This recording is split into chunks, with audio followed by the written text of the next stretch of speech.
श्री राम। गुरुर्ब्रह्मा गुरुर्विष्णु गुरुर्देव महेश्वरः गुरु साक्षात् परब्रह्म तस्मै श्री गुरुवे नमः।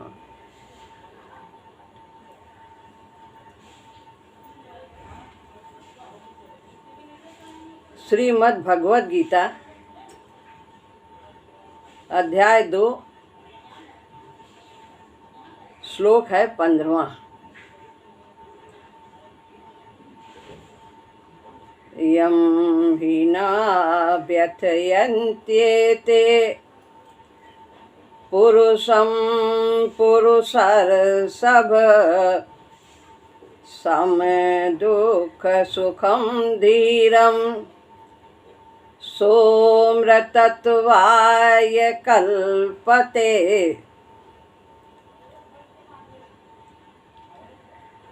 इसके पहले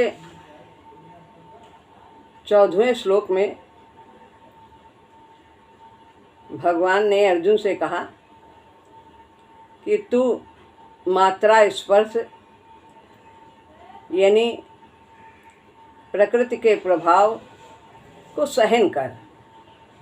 जब तक तेरी चेतना एक विशेष उच्च स्तर तक नहीं पहुंचती है, तब तक तुझे इसे सहन करना होगा। तो इस त्याग से होगा क्या लाभ होगा? जो सहन करना है, सहन करने की बात भगवान अर्जुन से कह रहे हैं, तो इससे लाभ की चर्चा इस श्लोक में बताते हैं कि क्या होगा इससे।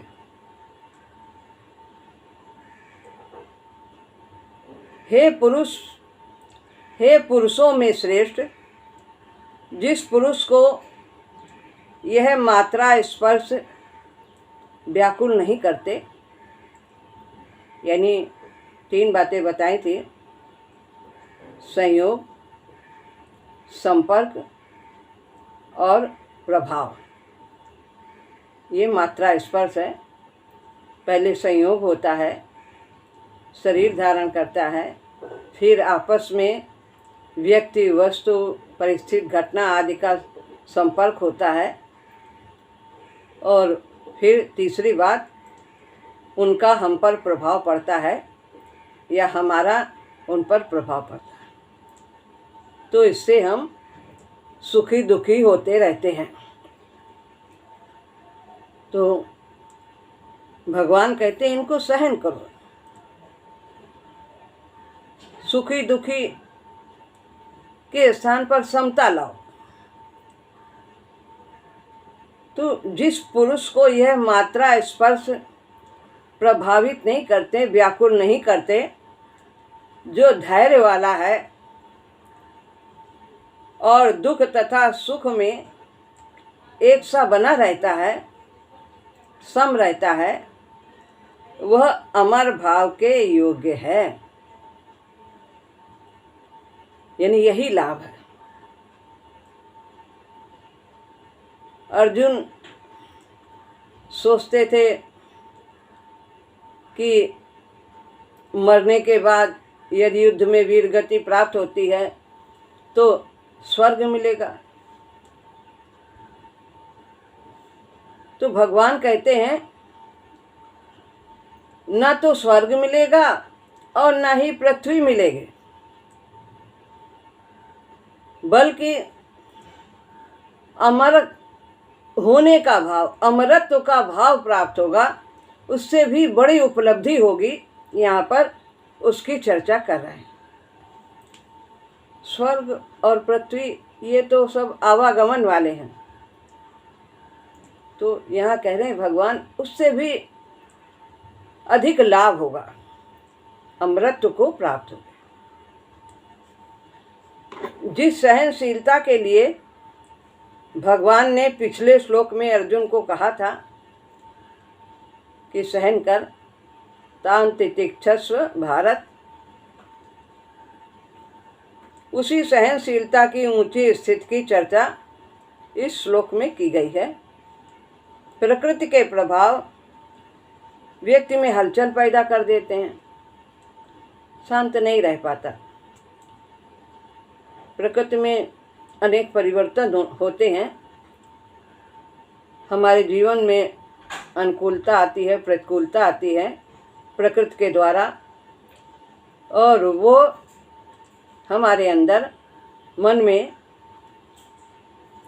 हलचल पैदा कर देते। कभी सुखी हो जाते हैं और कभी दुखी हो जाते हैं, शांत नहीं रह पाते, स्थिर नहीं रह पाते। अनुकूलता आ गई तो सुखी हो गए और प्रतिकूलता आ गई तो दुखी हो गए। सब आप जानते हैं अनुकूलता प्रतिकूलता क्या है। संयोग है अनुकूलता, मान, स्वास्थ्य, संपत्ति, इस तरह के इनके विपरीत हैं, वो सब प्रतिकूल है। तो ये जीवन में आते जाते रहते, एक सी स्थिति नहीं रहती, और व्यक्ति के जीवन में सदैव अशांत वातावरण बना रहता है, शांत नहीं रहता, स्थिर नहीं रहता। जैसे जल शांत हो तो उसके नीचे सब दिखाई देता है क्या पड़ा है, कितनी भी गहराई में हो, लेकिन यदि वो स्थिर नहीं है तो पास में भी होगा, नज़दीक होगा तो भी नहीं ठीक से दिखाई देगा। इसलिए आत्मस्वरूप का बोध स्थिरता में, शांत में ही होता है, जब मन की चंचलता समाप्त हो जाती है। सुखी और दुखी होना ये मन की चंचलता है। प्रकृति के प्रभाव व्यक्ति में हलचल पैदा कर देते हैं। उनके कारण जब वो तीव्र होते हैं, व्यक्ति व्याकुल हो जाता है। ये जो हलचल, शांति अशांति, सुख और दुख की प्रतीति है, जब ये तीव्र हो जाती है, भले ही वो थोड़ी हो या ज़्यादा हो, अनुकूलता या प्रतिकूलता, ये हमारे स्वीकार करने पर निर्भर करता है कि हम छोटी सी अनुकूलता में कितना सुखी होते हैं या छोटी सी प्रतिकूलता में कितना दुखी होते हैं, या अधिक आने में या कम आने में, कुछ भी। तो ये हमारी स्वीकृति पर निर्भर करता है। तो जैसी हमारी स्वीकृति होती है उसी हिसाब से हमारे अंदर व्याकुलता भी आती जाती है। कोई 1000 रुपये खो जाने पर भी उतना व्यथित नहीं होता जितना कि कोई 150 के खोने में व्याकुल हो जाए। जरूरी नहीं कि उसके पास है कि नहीं, अभाव है कि नहीं है, ये तो हमारे मन की स्थिति पर है, हम उस वस्तु को कितना महत्व दे रहे हैं। यह व्याकुलता और बाह्य प्रभाव का बोध एक ही बात है। बाह्य प्रभाव का बोध होगा तभी तो व्याकुलता होगी कि हमसे उसने कैसा कहा, हमारे पास क्या चीज़ थी और क्या हमसे अलग हो गई। ये सब बाह्य प्रभाव हैं। वस्तु, व्यक्ति, घटना, परिस्थिति, देश काल, इन सब बाह्य प्रभाव से हम प्रभावित होते हैं। इनसे संपर्क होता है, व्यवहार होता है, आदान प्रदान होता है, हम पे प्रभावित करती हैं ये सब स्थितियाँ। तो व्याकुलता और बाह्य प्रभाव का बोध एक ही बात है। जब बोध होता है तभी वो व्याकुल होता है। अरे हाँ, इतनी मुश्किल आ गई, अरे कितना अच्छा हो गया, ये सब हमें बोध होता है, तभी हम सुखी दुखी होते। सर्दी से व्याकुल हो जाना और सर्दी को जानना अलग बात है।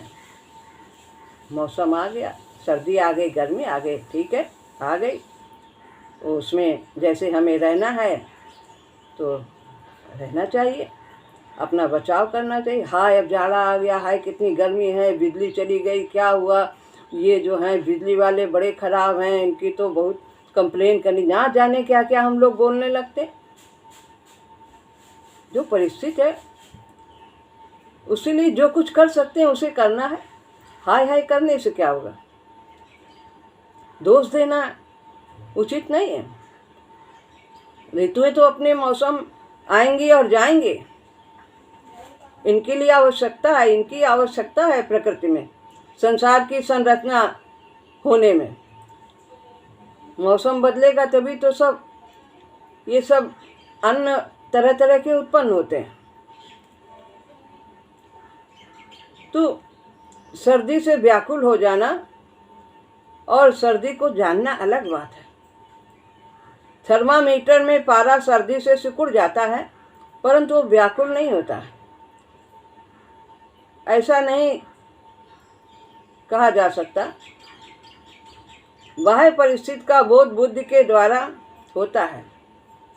तो जैसे थर्मामीटर हमें बताता है कितना बुखार है, क्या है, परिस्थिति का ज्ञान कराता है।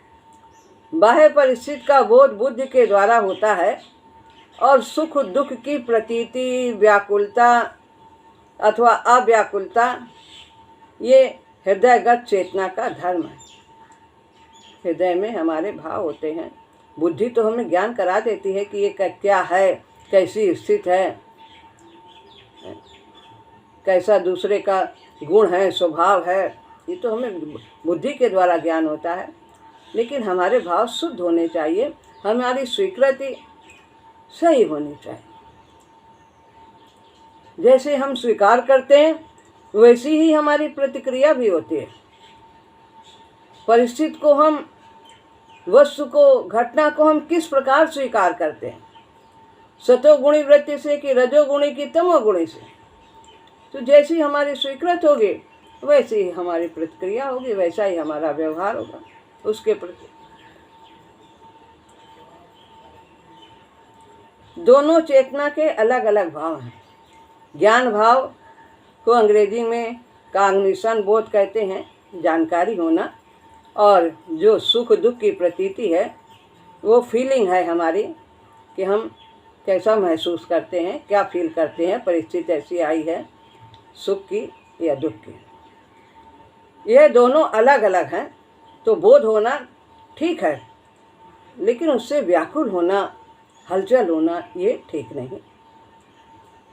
इसलिए तो बोध समान होने पर भी दुख की प्रतीति लोगों में समान नहीं होती। सब लोग, बहुत से लोग सब जानते हैं, सभी को ज्ञान है।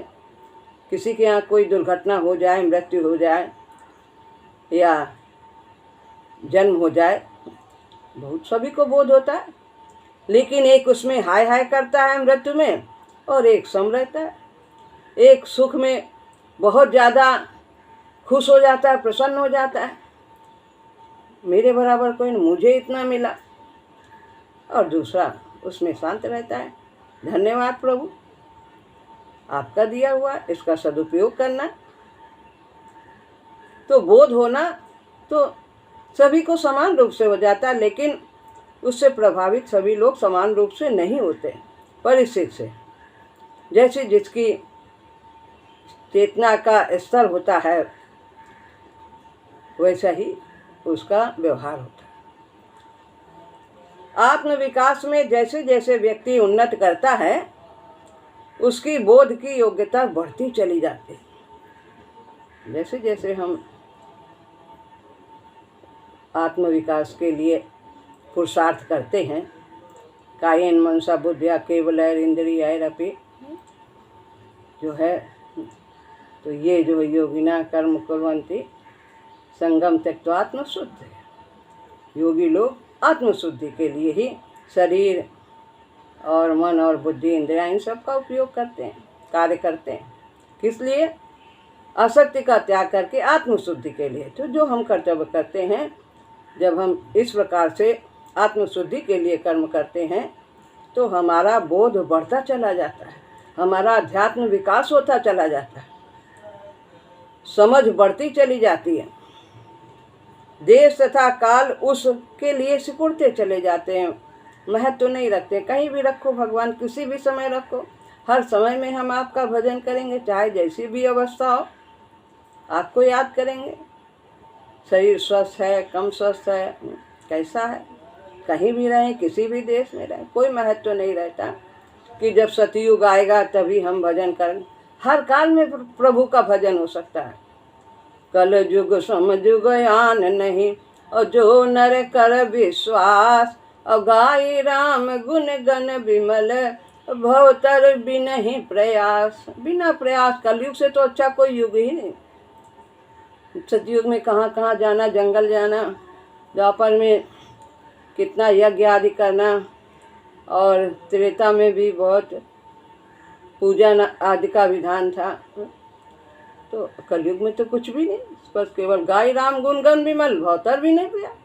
तो देश काल का कोई महत्व नहीं कि हम जब गुरु जी सामने होते तभी हम भजन करते, जब वो रहते, उनके शरीर रहते। बहुत लोग से सुना गया, तभी हमारा कितना अच्छा होता, और वो हमारे लिए ऐसा। कहाँ गए गुरु जी? हर समय सूक्ष्म में तो और ज़्यादा रहते हैं, और ज़्यादा हमारे पास रहते हैं। स्थूल में तो सीमाएं होती हैं, सूक्ष्म में तो कोई सीमा ही नहीं होती।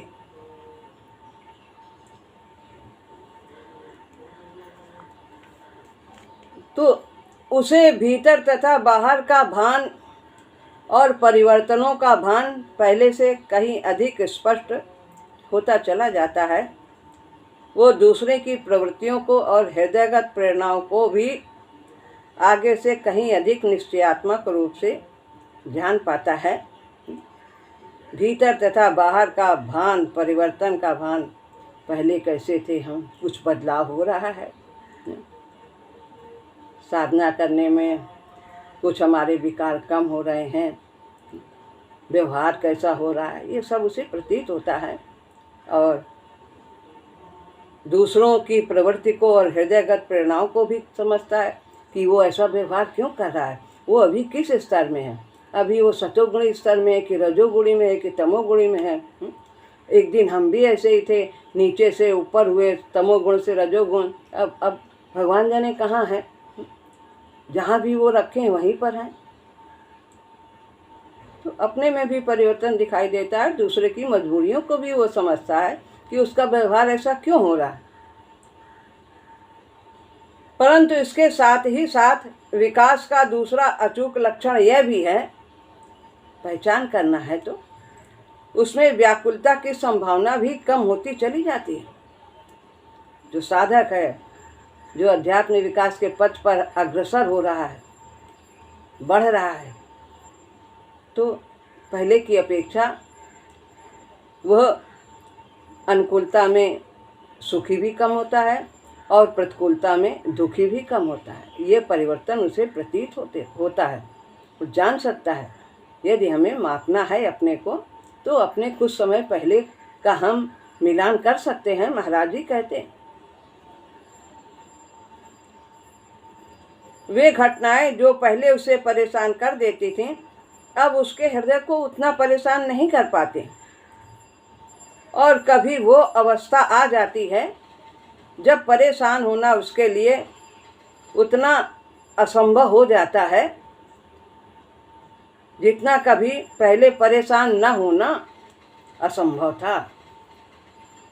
तो ऐसी स्थिति, इतनी विकास की स्थिति आ जाती है कि पहले जरा जरा सी बात में परेशान हो जाता था। ऐसा नहीं होता था कि वो परेशान ना हो, उसके लिए असंभव था। लेकिन जब विकास की स्थिति आ जाती है तो उसके लिए परेशान होना असंभव प्रतीत होता है। ये परेशान नहीं होता, शांत रहता। जितना कि पहले परेशान न होना उसके लिए असंभव हो जाता था, उतना अब परेशान होना असंभव प्रतीत होता है। शांत रहता है, विकास की अवस्था समझ आ जाती है कि कहूँ नहीं को सुख दुख कर जाता, निज कृत कर्म भोग सब रहता। हमारे संस्कारों को क्षीण करने का ये रास्ता है, प्रभु की ओर से आया। ये परिवर्तन भावमय कोश के पुनर्गठन तथा विशोधन से ही संभव होता है। हमारे अंदर अन्नमय कोश, प्राणमय कोश, भावमय कोश, विज्ञानमय कोश, आनंदमय कोश, ये सब है। भावमय कोश मनोमय कोश का हिस्सा है। तो जब साधना करते हैं तो हमारे भाव तमोगुण से रजोगुणी होते हैं, रजोगुणी से सतोगुणी होते चले जाते हैं, दैवी संपदा बढ़ती चली जाती। तो इसका परिवर्तन हुआ, पुनर्गठन हुआ और विशोधन हुआ, यानी परिशोधन हुआ। तो ये सब इनमें परिवर्तन होता चला जाता है, भावों की शुद्धि होती चली जाती है। यह स्वाभाविक ही है कि इसका प्रभाव सिंपथेटिक तथा सेंट्रल ज्ञान तंत्र संस्कार पर पड़े। तो हमारे भावमय कोश को हमारे साधन से उनमें परिवर्तन आता चला जाता है और आश्रय संपदा से दैवी संपदा की ओर बढ़ते चले जाते हैं। ज्ञान हमारा बोध भी बढ़ता चला जाता है, ज्ञान तंतु संस्कार साधना से प्रभावित होता है। इसीलिए कहा है तज कुसंग सत्संग बैठ नित हरि चर्चा सुन लीजिए। जब भाव अच्छे होंगे तो हमारे कर्म भी अच्छे होंगे, ये अधिक पुष्ट होते चले जाते हैं और अच्छे कार्य करते हैं और अच्छे। किसी कर्म को एक बार का किया हुआ जो कर्म है उसे दोबारा करना आसान होता है। तो जब हम अच्छा कार्य एक बार करते हैं दोबारा के लिए वो और आसान होता है, फिर और आसान होता है। इसलिए अच्छे कर्मों को बार बार करना चाहिए, उनकी पुष्टि करनी चाहिए।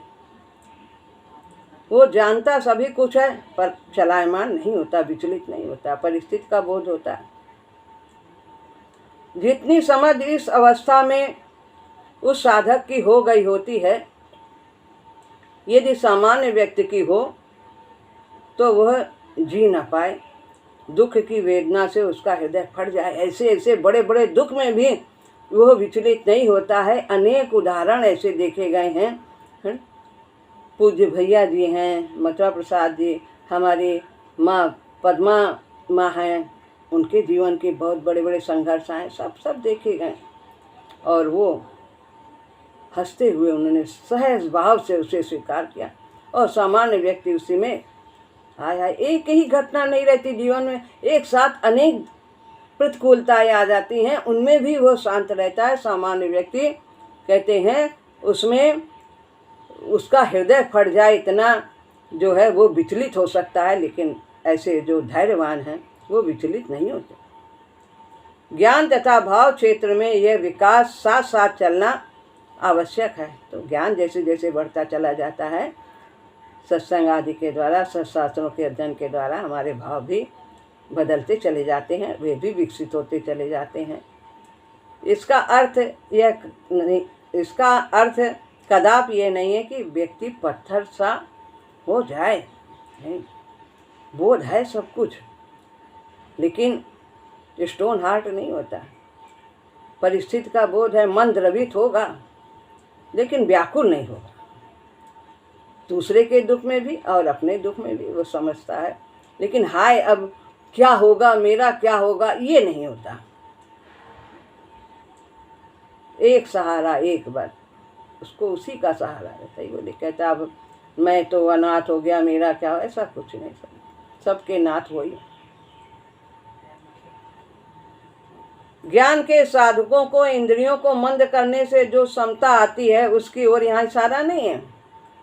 जो ज्ञान मार्ग के होते हैं वो आग जला के बैठ गए, पानी में खड़े हो गए, मोटी चमड़ी हो गई, कपड़ा नहीं पहनते हैं, जाड़ा नहीं लगता है, चमड़ा ऐसे हो जाता है जैसे कि चेहरा हमारा खुला रहता है, उसमें सर्दी नहीं लगती है, और सारा बदन को हम जाड़े में ढके रहते हैं, मुँह शुरू से ही खुला रहता है तो उसमें नहीं ठंडक लगती। तो ऐसे उनकी चमड़ी भी ऐसे ही हो जाती है, आधी हो जाती है। तो यहाँ पर उस स्थिति का बोध यहाँ वर्णन नहीं है। स्थिति का बोध हो लेकिन व्याकुल न हो, क्या हो रहा है भली भांति समझे। सर्दी सहन करते करते एक अवस्था आ जाती कि चमड़ी मोटी हो जाए और ठंडक को जानने के ज्ञान तंत्र के सिरे भी मंद हो जाते हैं। इस प्रकार ठंड का भान न हो तो व्याकुलता की संभावना नहीं रहती है। तो ये समता की स्थिति नहीं है, ये विकास की स्थिति नहीं, ये पशुत्व की ओर कदम बढ़ाना प्रतीत होता है। महाराज जी कहते सम दुख सुख का तात्पर्य ये नहीं है कि धीर धैर्य वाले को कहते हैं। सम दुख सुख का तात्पर्य ये नहीं, ऊपर जो बात कही गई है जो कि चमड़ी मोटी हो गई ज्ञान मार्ग में जो है उसकी ओर ये बात कह रहे हैं धीर धैर्य वाले को कहते हैं, जिसको धैर्य है। सम दुख सुखम धीरम सोमृतत्वाय कल्पते। जो चलायमान न हो, जो बाहर के प्रभावों को अपने में समा सके, जिसके बाहर के अथवा भीतर के प्रभाव किसी प्रकार से भी बाधित न कर पाए, वह धीर है। जिस पर किसी भी देश काल परिस्थिति व्यक्ति वस्तु आदि का प्रभाव न हो, हलचल न हो, व्याकुलता न हो, समता बनी रहे, वही धीर पुरुष है। कि ये सब अनित्य हैं, आने और जाने वाले हैं, ये सब प्रकृति के नियम हैं। सम दुख सुखत्व और धीरता इकट्ठे ही बढ़ते हैं। तो ये दुख सुख में सम रहना और धैर्य दोनों एक साथ ही बढ़ता है। श्लोक के अंतिम पाठ में कहा है, अमरत्व के योग्य हो जाता है ऐसा व्यक्ति जो धैर्यवान है, सुख दुख में विचलित नहीं होता है। समता आना ही तो अमरत्व है। समत्व बुद्धि, समत्व योग, वही कर्म योग है, उसे ही बुद्धि योग कहते हैं। बुद्धि योग यानी ये बुद्धि योग का मतलब ज्ञान मार्ग से नहीं है। बुद्धि योग यानी कि ज्ञान होना हर परिस्थिति का, कि ये सब प्रभु का है, प्रभु ही सब में है, उन्हीं की ओर से, यही बुद्धि योग है। तो वह अमरत्व के योग हो जाता है। अमरत्व न मरने वाली स्थिति को कहते हैं। जो देवता है वास्तव में वो अमर नहीं है। देवता की लंबी आयु है, होती है, लेकिन उनका भी जब तक पूर्णत्व को प्राप्त नहीं करते उनका आवागमन होता ही रहता है। जब पुण्य क्षीण हो जाते हैं फिर वो मृत्यु लोक में आते हैं और भगवान का भजन करके ही पूर्णत्व को प्राप्त होंगे। जिन्होंने बहुत शुभ कर्म कामना से किए वही देवता बनते हैं। बहुत ज़्यादा पुण्य कार्य किए तो उन्हें बड़ा कार्य दे दिया जाता है। जाओ सूर्य अब तुम ये काम करो, वायु तुम ये काम करो, इंद्र तुम बड़ा काम देते हैं, बड़ा तप किया। लेकिन वे अमर नहीं होते हैं, उनको भी शरीर धारण करके पूर्णत्व को प्राप्त करना होता। और उनके शरीरों का पात हमारी तरह नहीं होता, सूक्ष्म शरीर होता है। उनमें परिवर्तन इतना नहीं होता जैसे बालक युवा वृद्धा, ऐसा उनमें नहीं होता। इसलिए उनको यह नाम दिया जाता है अमर है। वास्तव में अमरत्व तो वह स्थिति है जब शरीर को धारण करने की आवश्यकता ही न पड़े, क्योंकि जो शरीर धारण किया जाए उसे छोड़ना ही होगा और वो मृत्यु है। हम इस स्थूल शरीर में हैं। इस समता को पाने के लिए इस स्थूल शरीर में और इस पार्थिव लोक में सर्दी गर्मी सुख दुख की जितनी तीव्र और घनी प्रतीति हो सकती है उतनी और किसी शरीर में संभव नहीं। इस स्थूल शरीर में ही हम सुख दुख मान अपमान ये सब अनुभव करते हैं, सर्दी गर्मी आदि, और सूक्ष्म शरीर में तो नहीं कर सकते। अन्नमय कोश होगा तभी ये सब होता। पशु शरीर में भी यह असंभव, उतना उनको भी ज्ञान नहीं होता। और सूक्ष्म शरीरों और सूक्ष्म लोक में भी यह संभव। अतः ये समता का पाठ भी अत्यांतिक रूप से यहीं पढ़ा जा सकता है, मृत्यु लोक में है।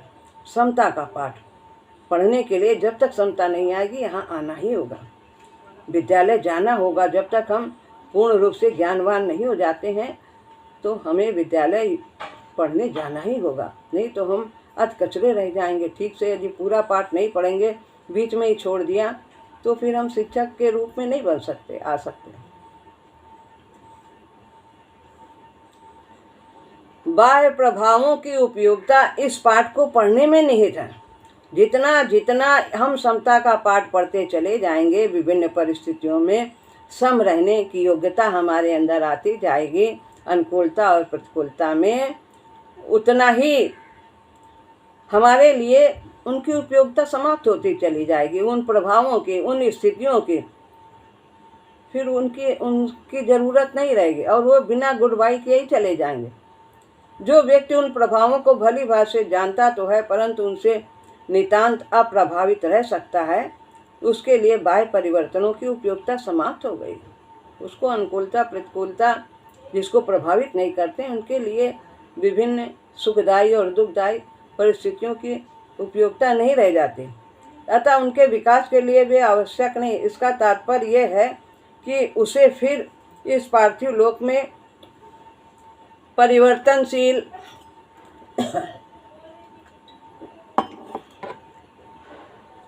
सुख दुख में लोक में आना जाना आना न होगा, ये उसकी आवश्यकता यहाँ आने की नहीं रहेगी। लेकिन फिर भी यदि किसी उच्च चेतना के द्वारा उसे यहाँ भेजा जाता है लोक संग्रह के लिए, समाज कल्याण के लिए, तो फिर वो खुशी खुशी वो जीव यहाँ आता है और प्रभु के कार्य करता है।